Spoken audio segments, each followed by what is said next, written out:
विद्या घसु संज्ञा योगा व्योग योग संचितमा सा निश्रम योगता वामा योग निर्माण चेतसा। भगवद्गीता का छठा अध्याय श्लोक नंबर 23वां। इसका हिंदी अर्थ है, जिसके दुखों में संयोग का ही योग है उसी को योग नाम से जानना चाहिए। वह योग जिस ध्यान योग का लक्ष्य है उस ध्यान योग को अभ्यास न उकताए हुए चित्त से निश्चय पूर्वक करना चाहिए। व्याख्या, जिसके साथ हमारा संबंध नहीं है, हुआ नहीं, होगा नहीं और होना संभव नहीं, ऐसे दुख रूप संसार शरीर के साथ संबंध मान लिया है, यही दुख संयोग है।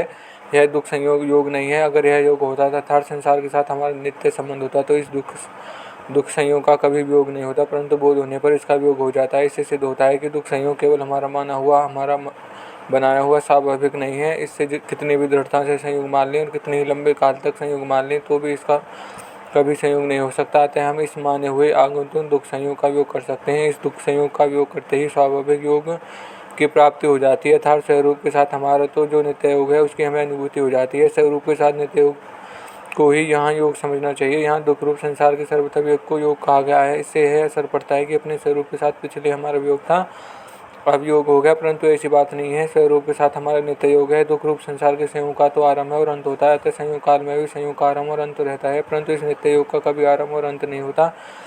कारण है कि योग मन बुद्धि आदि प्राकृत पदार्थों से नहीं होता, परंतु इनके संबंध छेद से होता है। यह नित्य योग सहत सिद्धे, इसमें हम सबकी स्वाभाविक स्थिति है, परंतु यह नित्य संसार से संबंध मानते हुए रहने के कारण इस नित्य योग की विसम्मति हो गई है।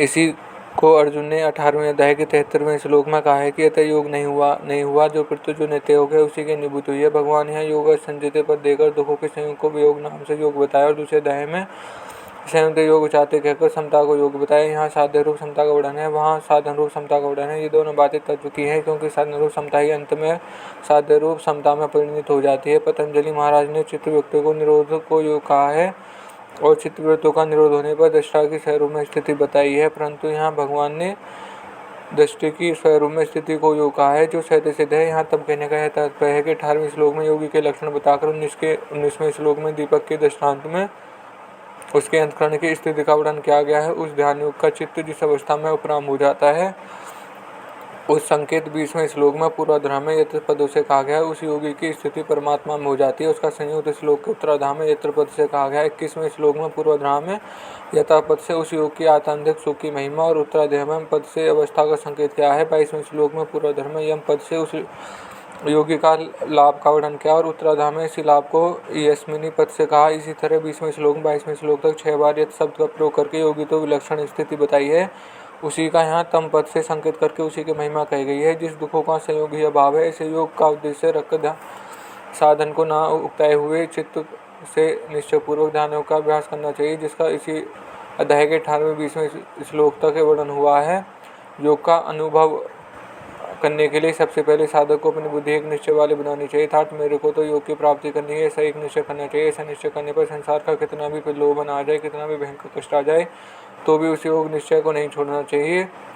अनावरण चात्र का तात्पर्य है कि बहुत समय लग गया, पुरुषार्थ बहुत किया पर सिद्धि नहीं हुई। इसकी सिद्धि कब होगी, कैसे होगी? इस तरह कभी उकताए हुए साधक का भाव ऐसे ही रहे, चाहे कितने ही वर्ष लग जाए, कितने ही जन्म क्यों न लग जाए, कितने ही भयंकर से भयंकर दुख आ जाएं, तो भी मेरे को तत्व से प्राप्त करना है। साधक को मन में स्वतः स्वाभाविक ऐसा विचार आना चाहिए कि मेरे अनेक जन्म हुए पर वे सब के सब निरर्थक चले गए, उनसे कुछ भी लाभ नहीं हुआ। अनेक बार नरकों के कष्ट भोगे पर उनके भोगों को भी कुछ न मिला, अर्थात केवल पूर्व के पाप नष्ट हुए पर परमात्मा नहीं मिले। अतः यह इस जन्म का सारा समय आयु और पुरुषार्थ परमात्मा की प्राप्ति में लग जाए तो कितना बढ़िया बात है। पर शिष्ट भाव संसार की संयोग का विभाग अलग है और योग का विभाग अलग है। संयोग उसके साथ होता है जिसके साथ हम सदा नहीं रह सकते, और जो हमारे साथ सदा नहीं रह सकता, योग उसके साथ होता है जिसके साथ हम सदा रह सकते हैं और जो हमारे साथ सदा रह सकता है। इसलिए संसार में एक दूसरे के साथ संयोग होता है और परमात्मा के साथ योग होता है। संसार का योग नहीं है और परमात्मा का योग नहीं है, अर्थात संसार हमें मिला हुआ नहीं और परमात्मा हमारे से अलग नहीं। संसार को मिला हुआ मानना और परमात्मा को अलग मानना, यही अज्ञान है, यही मनुष्य की सबसे बड़ी भूल है। संसार के योग का तो योग होता है पर परमात्मा के साथ योग का योग होता ही नहीं।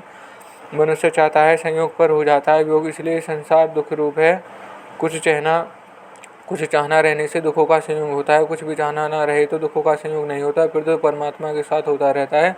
परमात्मा के साथ जीव का योग अर्थात संबंधित है। तो स्वतः नित्य योग का ही नाम योग है। वह नित्य योग सब देश में है, सब काल में है, सब क्रियाओं में है।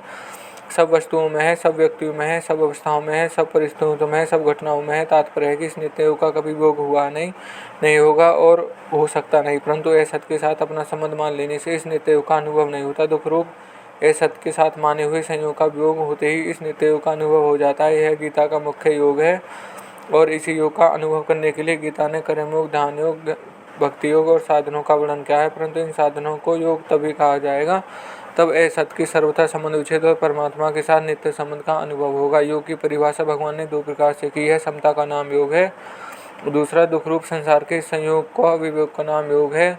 चाहे समता कह दें चाहे संसार के संयोग का वियोग कह दें तो दोनों एक ही हैं। तात्पर्य है कि समता में स्थिति होने पर संसार के संयोग का वियोग हो जाएगा और संसार के संयोग का वियोग होने पर समता में स्थिति हो जाएगी। दोनों में से कोई एक होने पर नित्य प्राप्ति की योग प्राप्ति हो जाती है। परंतु सूक्ष्म दृष्टि से देखें तो पहली स्थिति है और बाद की स्थिति है जिसमें नौष्टिक की शांति, परम शांति अथवा आत्यंतिक सुख की प्राप्ति है। समता की प्राप्ति भी स्वतः हो रही है और दुखों की निर्वृत्ति भी स्वतः हो रही है। प्राप्ति उसी की होती है जो नित्य प्राप्त, और निर्वृत्ति उसकी होती है जो नित्य प्राप्त नहीं है। नित्य प्राप्त प्राप्ति का नाम भी योग है, नित्य वृत्ति निर्वृत्ति का नाम भी योग है। वस्तु व्यक्तियों के यहाँ संयोग से होने वाले जितने भी सुख हैं वे दुखों के कारण अर्थात दुखों को पैदा करने वाले हैं। अतः संयोग में सुख होता है, वियोग में नहीं। योग में जो सुख होता है उस सुख का वियोग नहीं होता क्योंकि वह नित्य है। जब संयोग में भी वियोग है और वियोग में भी वियोग है तो वियोग ही नित्य हुआ। इस नित्य वियोग को ही गीता योग कहती है। परमात्मा तो है, रूप और संसार नहीं। रूप एक मार्मिक बात है कि देखने को शुद्ध है नहीं दिखता, पर नहीं को नहीं रूप से देखने पर शुद्ध है दिखता है। कारण है कि देखने में मन बुद्धि लगाएं तो वृत्ति लगाएं तो है से साथ वृत्ति रूप नहीं मिल जाए, परंतु नहीं को नहीं